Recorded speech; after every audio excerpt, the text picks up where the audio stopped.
Welcome everyone. Today we're diving deep into the latest in URL threats and how they impact your Salesforce environments. Luckily, it's not just the threats that are evolving, but also the defensive capabilities. And we have recently released a new version of WithSecure Cloud Protection for Salesforce, Orion 2.4. And in this release, we have introduced several upgrades that help our customers stop URL-based threats and phishing attacks. More about the features soon. And I'm joined by Anssi and Raj, our technical experts, who will be sharing their insights. This webinar is recorded and the recording will be available afterwards. And remember, you can ask questions in the chat and we will answer those at the end of the webinar or after the event. And let's start with quick introductions. I'm Elisa Mustonen. I'm the product marketer for WithSecure Cloud Protection for Salesforce product globally. And with me here in the studio at WithSecure headquarters is Anssi Korpilaakso, Director of Customer Success and Operations here at WithSecure. Could you, Anssi, begin by telling a little bit about your background and your role here at WithSecure? Sure. Hey, thank you, Elisa, and welcome everybody to this webinar. So like Elisa said, my name is Anssi Korpilaakso. I'm leading our customer success function that comes to cloud protection for Salesforce. I have been in the company and also in the cybersecurity field close to 15 years in various roles, sales and technical sales. And like Elisa said, I'm now running the customer success function. Thank you, Anssi. And we also have our remote speaker, Raj Patel, lead solutions engineer, giving us his viewpoints all the way from New York. So please, Raj, the floor is yours. Hi, Elisa. Thank you. Hopefully everyone can hear me. Yes? Okay. Raj Patel. Yes, I'm based in New York. I've been in technology for about 30 years now. Cybersecurity, a little over 10 years. I've been at WithSecure for approximately 2.5 years now, and I'm focused on our Salesforce Cloud Protection for Salesforce product. And it's nice to be with everyone today. Thank you both. Quite impressive. Now let's get to the theme of the day, and we'll start with a look into the threat landscape in the first months of 2024. Our threat intelligence team here at WithSecure is constantly tracking ransomware groups and cyber criminal activities globally. Anssi, could you share a little bit about the latest findings that our team has made? Sure. The ransomware is, of course, it has been in the trending quite a long time, and there are over 50 different kind of the ransomware groups who's working or attacking against the victims. And one thing which is interesting, of course, we are following all of those groups are that they are posting their victims in the internet. So it's fairly easy to follow up and see how much victims we are seeing in the monthly basis. If we are comparing the April to the March, it's pretty much the same. It went a little bit down, but not too much. It's still over 400 victims. But if we're comparing that to the last year, it's still like an 8% increase, and comparing to the 2022, it's 40% increase. Some changes that comes to those ransomware groups. Lockbit has been quite a long time the #1 player there. They are getting down right now. They are not posting that many victims anymore, and Play is now the most has posted the most victims, following by Hunters International, Medusa, and then Lockbit and 8base. There's also some new players in the game all the time. Interesting. So ransomware ever present in the cyber landscape? Yes. Yeah. Some players might change, but the initial baseline stays. So Raj, then you in your role, you need to keep your finger on the pulse of the world of cybercrime all the time. So what recent headline news should our audience be aware of? Yeah, thanks, Lisa. I think the big thing here And I'll bring up an example of a large healthcare payment processing company that was recently attacked. The big theme around ransomware these days is something new called ransomware as a service. This is essentially ransomware at scale because you've got specialists at this point. You've got those ransomware operators. They do the heavy lifting, right? They update their ransomware code. They package it in a very easily deployable package. And then they farm those out to what are called ransomware as a service affiliates. Those are the folks, the groups that go out and try to target particular companies that they think are vulnerable, right? So you've got now pods of specialists deploying these ransomware packages, and it just makes things even that much more potent. Now, this ransomware as a service example literally took down a large US healthcare payment processing company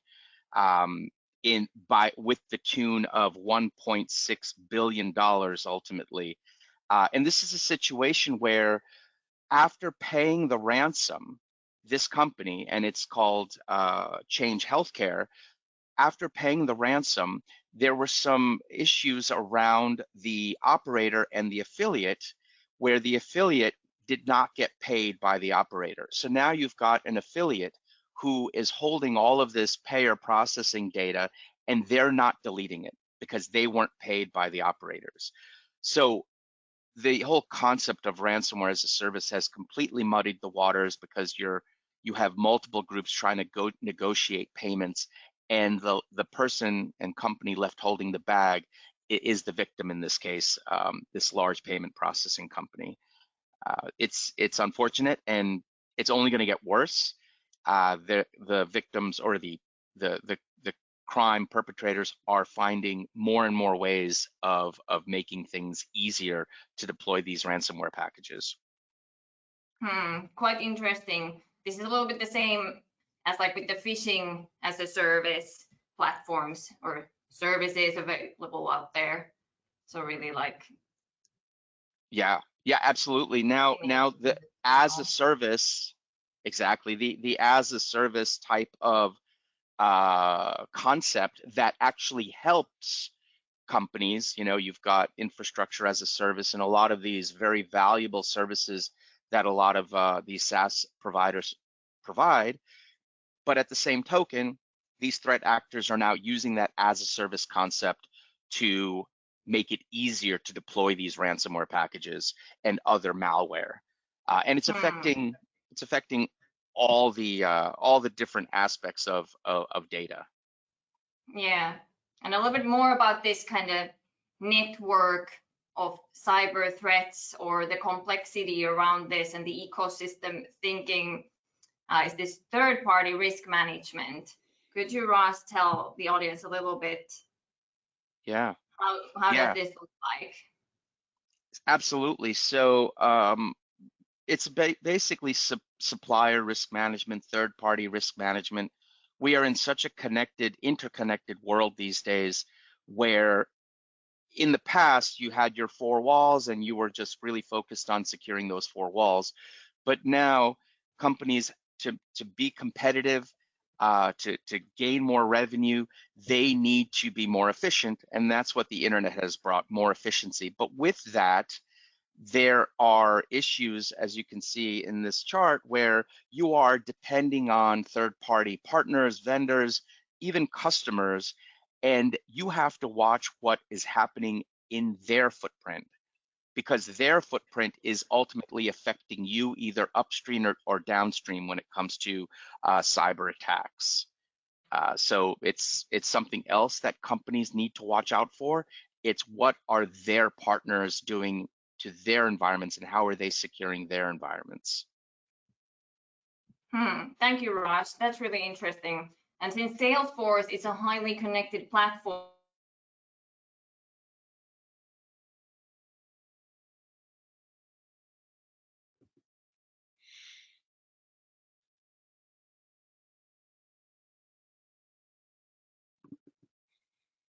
Seem to have lost, is that me?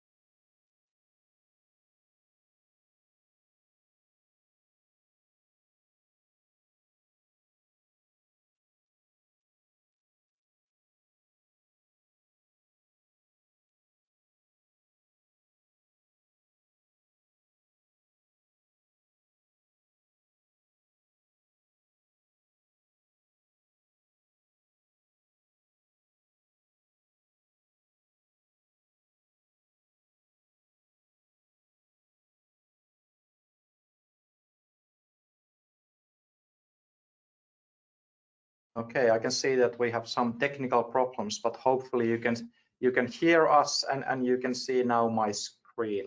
Let me know. Someone can post something to the chat, or Raj, you can also tell me if you can see the slides. Hopefully that's the case.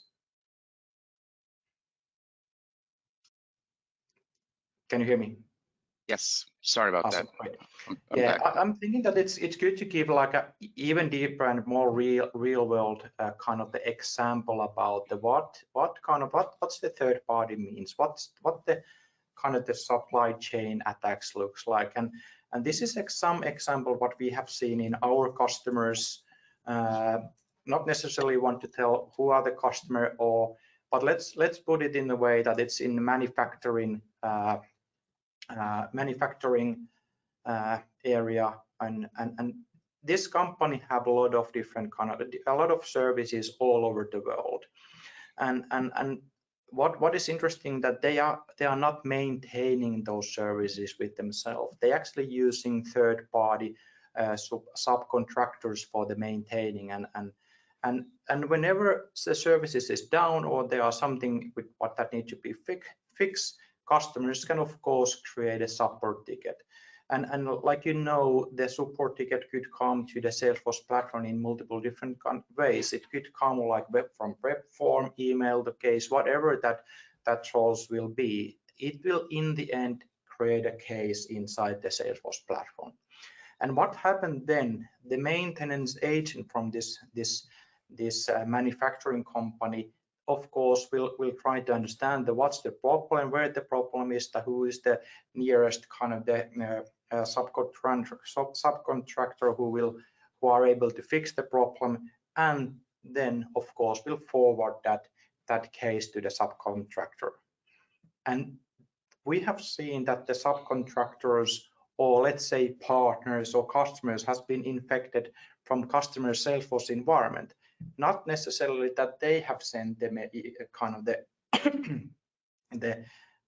basically the reason why that could happen is that they haven't keep their Salesforce platform clean.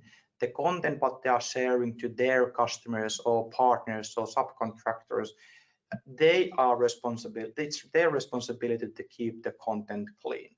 Quite often companies just think that, hey, yeah, we have the endpoint protection. We don't need to think about that. If we have something malicious and we download that to our endpoints, we can detect that there.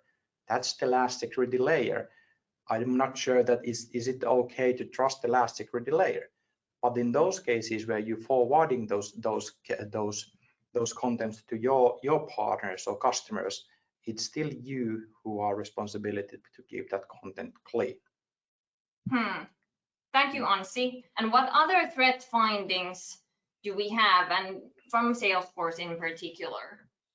Yeah, usually we're talking quite a lot about the files, and it's understandable when customers contacting us. Fairly often they might have the use case where they're receiving files and they are thinking that, okay, we need to scan the files against malwares, and that is of course understandable, and it's good that they have realized that thing. But fairly often they are not thinking about the URLs at all. And if we look about our statistic, I would say close to 1% of all of the URLs what we are analyzing in our customers Salesforce environment are malicious. That might sound low, but if you think about that, how much URLs you receive in your Salesforce environment, we have customers who are receiving tens of thousands, sometimes even hundreds of thousands of URLs into their Salesforce environment in weekly basis. And then suddenly the 1% is actually quite a high number. Email the case is a good example. If I'm looking about my own email signature, there might be like 5 links at least. There's pictures and some other attachments always in my email signature. So email to case is actually creating a lot of different kind of the threats there. This might be surprising, as in the typical discussions with Salesforce customers, files and malware and ransomware are the main headache. But the reality is that The threats are evolving from malware and ransomware files to these perhaps sneakier URL-based attacks and overlooked like phishing. So what should everyone involved with Salesforce security understand about this? The first thing what we need to understand about think about the attack vectors. So you might have multiple ways to get content into your Salesforce environments. You might have those web forms, email to cases, web chats, maybe those partner portals or whatnot. For attackers, all of those are actually attack vectors, and they can utilize those to sending support cases, email, some other emails maybe. Let's say they have like a job application there, loan application.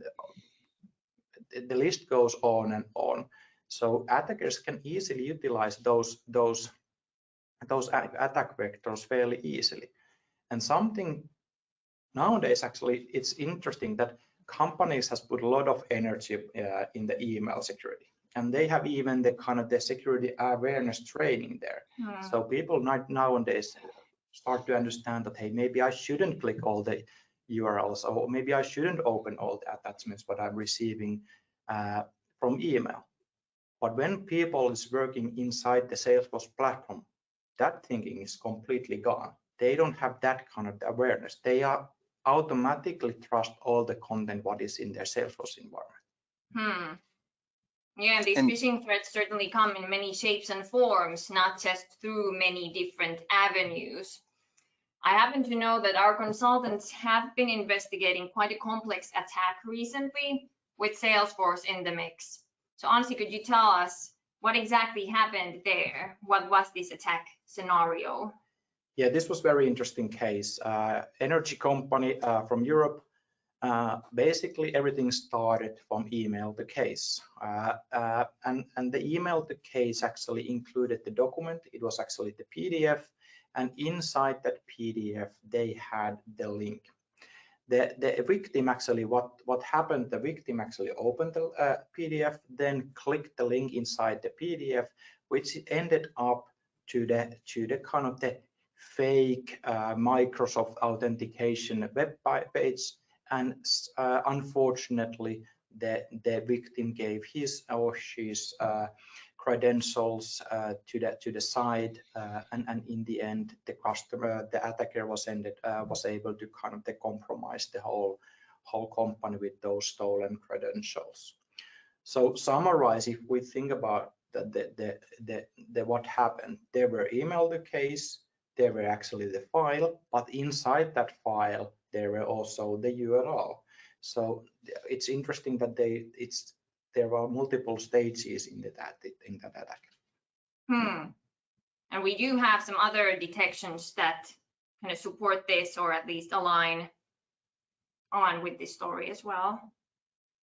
Yeah, it's kind of if we look about, I actually took some statistics from our customer base, that how much files we are scanning a monthly basis, how much URLs we are analyzing, and interesting, if you look about the most used file types what we are seeing in our customers environment, the PDF is easily the number one.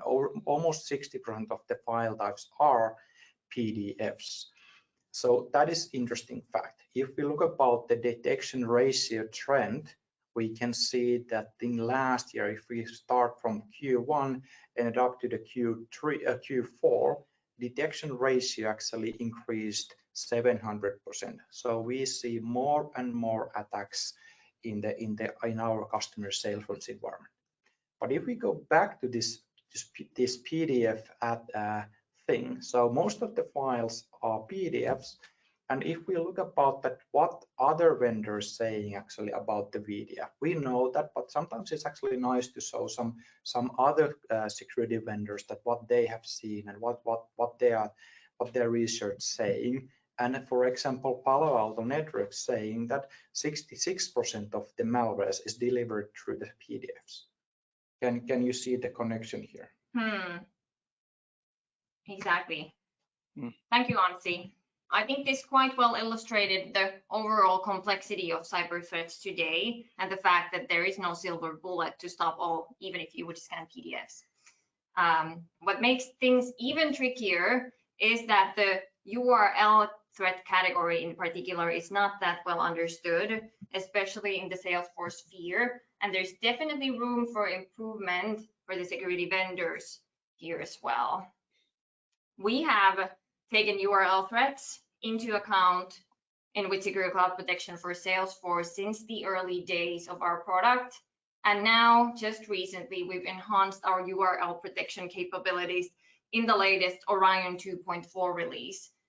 And this is the aim is to provide more holistic protection for Salesforce customers around the world against these complex attacks with stealthy threats.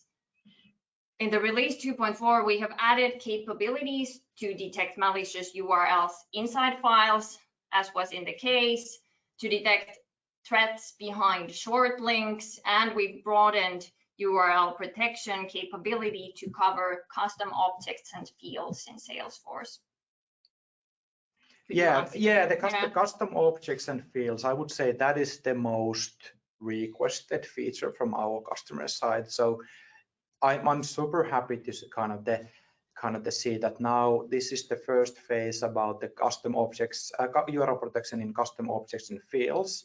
This is the technical part, and next basically phase will introduce all those, also the UI for that. You can already start using that, but you need our customer success team help, like Raj can easily jump to the call with you and show how to turn this feature on. I will dig in a little bit more about this custom object thing.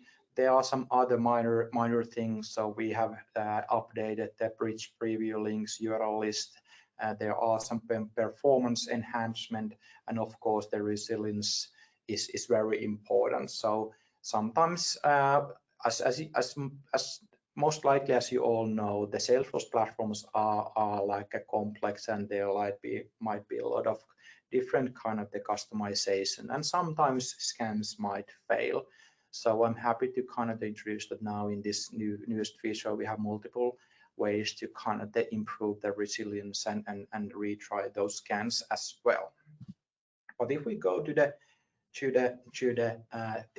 URL scans in custom objects and fields, like I said, this is the first phase. So now that the technical thing is there, we can already start scanning URLs in your custom objects and fields. We have already support like a chatter messages, case description, email messages, lead, website tasks, descriptions, and so on and so on. But this bring all the other custom objects and fields under the URL protection, which is very nice. The next phase will be the UI, when you can from UI easily choose that what are the objects and fields where you want to enable to the URL protection. Admins can select those fields, and they enable the URL protection wherever they want. But it's already possible to do. Please contact our customer success team, Raj, Connor in US, and also in Asia Pacific. We have Andy there, and Suki and Rafael here in Europe. If we go forward, Elisa, would you like to tell me something about yes. other features? Yes, so we have other cool features, obviously. So as Anssi illustrated in the energy company attack scenario, URLs can sneak in not only in messages, but also embedded inside files, you know, like just behind text, or perhaps behind this innocent looking call to action button in a PDF file, and so on. So scanning files just for malicious code and malware is not enough, but the embedded links inside need analysis too. And WithSecure Cloud Protection for Salesforce now does this, and these detections can be found under file events. So even though it's a URL that we're scanning, is still within the file, which then is behind this logic. And another stealthy threat that we're now stopping is URLs behind short links. So as a marketer, I know that short links are super handy, and they save space when there is, for example, a character limit in a post or marketing message out there somewhere. They also are really handy for attackers because they quite conveniently mask the true destination of the link. It seems like something that it's actually not and can then trick the user more easily to click on the link than it would if you would see the actual link from there straight on. So now we are able to scan the actual destination behind a shortened URL, not just what it appears to be. And this is pretty cool in my opinion. And this new version with all these new URL protection capabilities is currently already available on Salesforce App Exchange. So you can manually update straight away, and the automated updates will roll out after 2 weeks for production orgs. Yes, the automatic update will start soon, and actually we have started those to the sandboxes already. Yeah. So if you have installed our solution to your sandbox, the automated update has already started. Some end of life announcement. This is very important. What we did last year, we actually did 4 big releases last year. This year we changed the cadence a little bit. So this year we are going to introduce 3 big releases. So the 2.4 was the biggest one, the first one I mean, and then the next ones will come later this year, August, and most likely something close to December.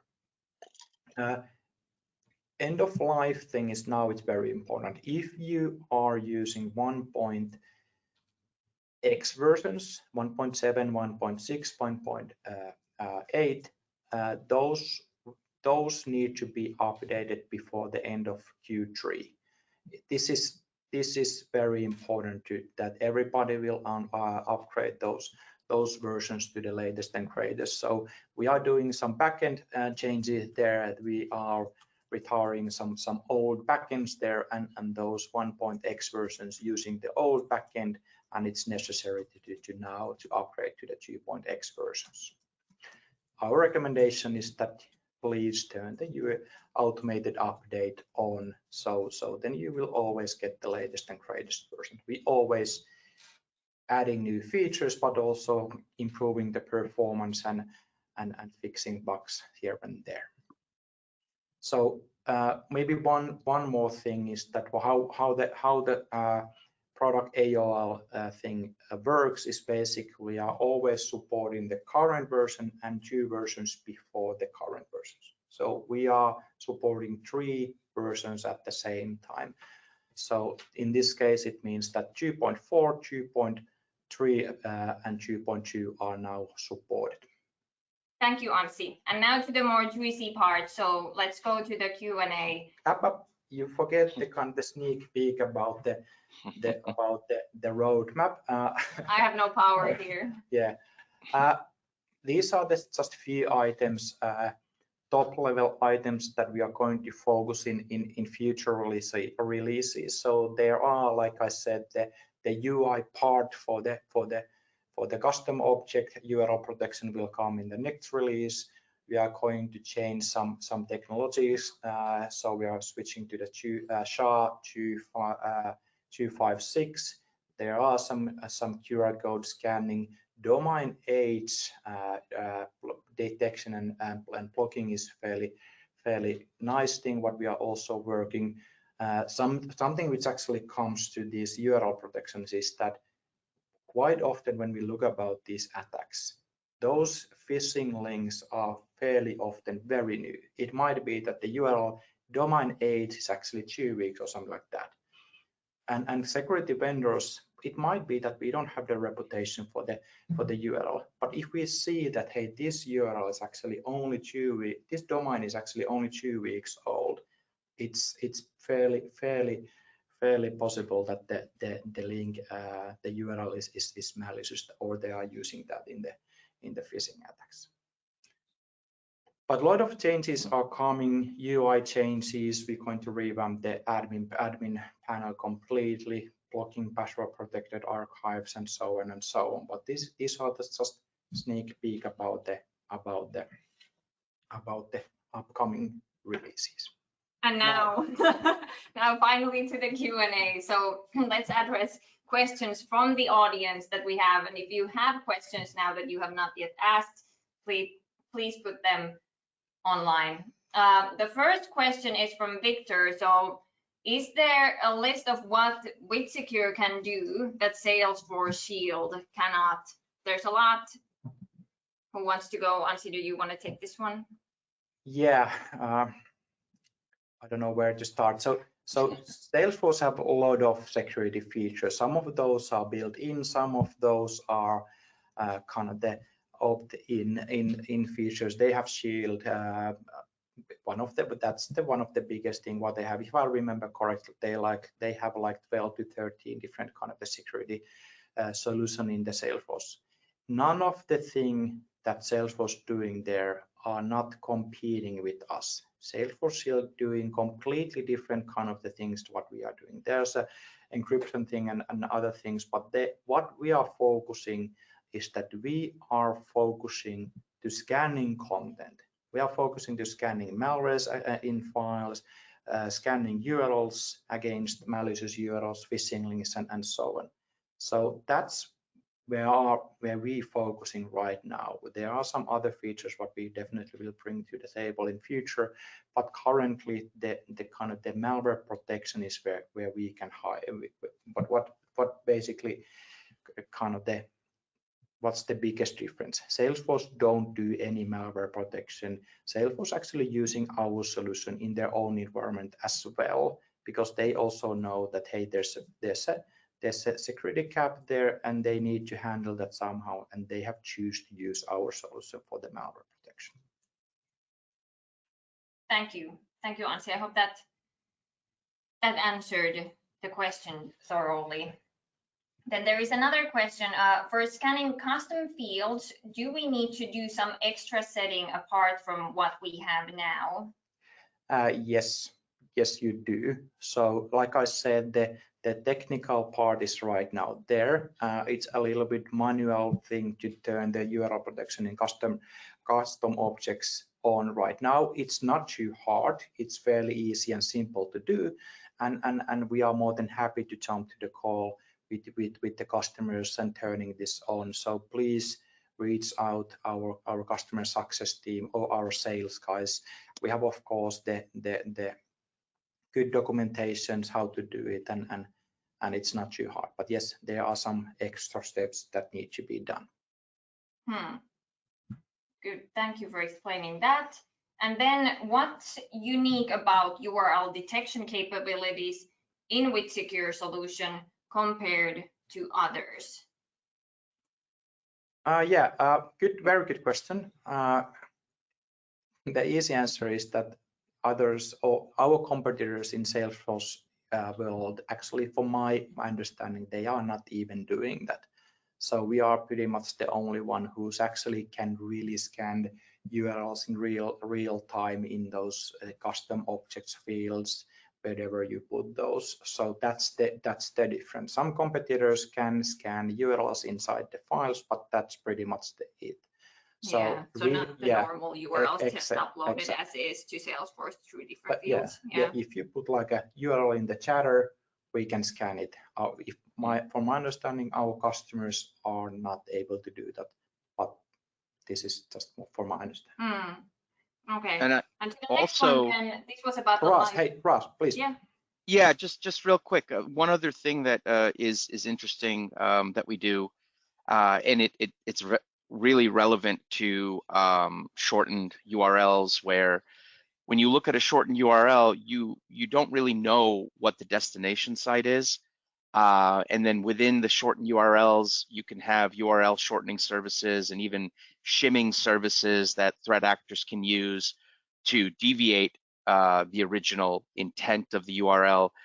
We have something called click time protection links, which when enabled, when a user clicks on that link, we will be able to replace it. So we'll constantly be scanning those links, regardless of who in your enterprise is actually clicking on it, which is super important these days, because URLs can regularly morph into a destination that is unintended.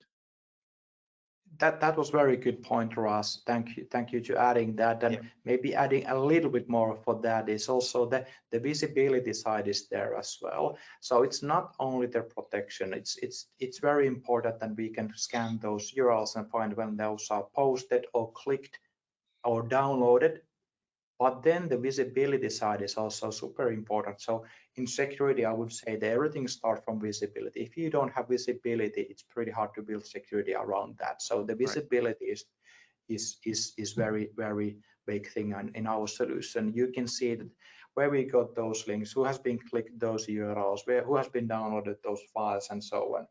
So that is also big difference if you're comparing to our competitors. Yeah, so when it comes to that threat hunting and the investigation phase, that's like a huge money saver there. Yes. Okay, and then there is one question about the lifecycle policy. So if we are already on 2.3.1, we will be automatically upgraded to 2.4, and this is to confirm. Yes. So if you are in any of the 2.x version, 2.0 or 2.2 or 2.3, those will be upgraded to the 2.4 if you have turned the automatic update on. Thank you. Thanks. Hey, there were a lot of good questions. Yeah. Do we still have any questions, or Raj, or do you have, or Elisa, do you have anything what you want to add before we ending this webinar? I'd just like to summarize a few things that I've been thinking about. You know, we've somewhat stated the case around what companies should do, what they should look out for when it comes to protecting Salesforce. The bottom line, I think, to summarize, is taking what I like to refer to as a defense in depth approach, essentially a layered approach to securing your environment. And again, that environment is expanding, right? It's not just your company, it's your partners, it's your vendors, it's your customers. You have to be diligent across the entire scope. And this defense in depth approach essentially says you have to protect the data where it sits. Within Salesforce, Salesforce contains a lot of proprietary data. It's basically your crown jewels to run your business. That should be protected. Salesforce themselves do a pretty good job, but they do lack the ability to protect you against malicious files and URLs. And that's where we come in. It is no longer sufficient to say, we have email scanning solutions, we have endpoint protection solutions. That's just part of the equation. The other part is securing the data at rest within Salesforce, and that's where we come in. So glad to talk more about this on an individual basis with anyone that's in the webinar right now that wants to reach out and dig into some of the details more. I'm happy to do that. Thank you, Raj. Yeah, so let's keep in mind that if there are still questions coming to mind after this session, or if you're watching this from the recording and you have some questions, please reach out to us directly or any other team member from our side, and we'll do our best to answer. Awesome. Hey, thank you from my side. Thank you, Anssi. Thank you, Raj. And thank you all for joining us today. Don't forget to update to the latest version if you're already using our product, so already available on App Exchange. Thank you so much, and see you soon. Thanks.